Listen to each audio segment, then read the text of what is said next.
வீட்டில் வந்து வளர்ச்சி முக்கியமான ஒரு உயர்வு இருக்கும். ஸோ அதனால் பெண்கள் வந்து படிப்பு வந்து இம்பார்ட்டன்ட்.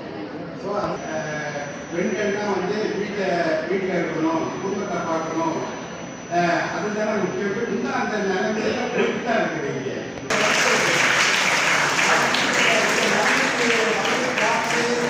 அவங்க வந்து அவங்க கண்டிப்பாக பார்க்கணும்னு நினச்சிருக்காங்கன்னா உயர்ந்த இடத்துல வச்சு பார்க்கணும்னு நினச்சிருக்காங்க.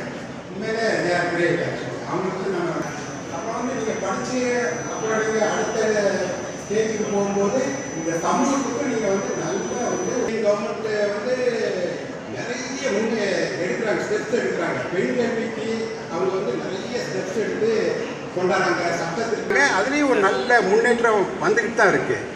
பெண்கள் எவ்வளோ தூரம் நம்ம படிக்கிறோமோ அதுக்கு தோதாப்புல தான் அந்த இது வரும்போது இன்னும் லிமிட்டட் பெண் குழந்தைகள் தான் இருப்பாங்க. இப்போலாம் 60% அந்த மாதிரி வந்து பாலினத்தெல்லாம் இப்போ பார்க்கவே கிடையாது. Okay, you are 50 you are appoint.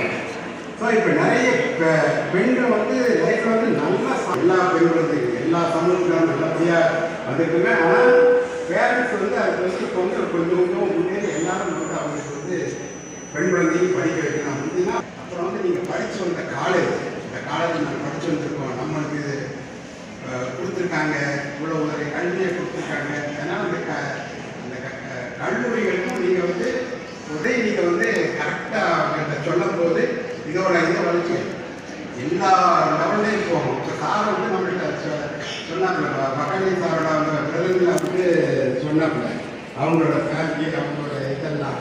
So அந்த மாதிரி எல்லாரும் நல்லபடியாக படித்து எல்லாரும் நம்மளோட திறமைகளை வெளிப்படுத்தி நல்லபடியாக நம்ம கொண்டாடணும். இந்த நாட்டோட இப்போலாம் நீங்கள் வந்து நீங்கள்லாம் வந்து ஒரு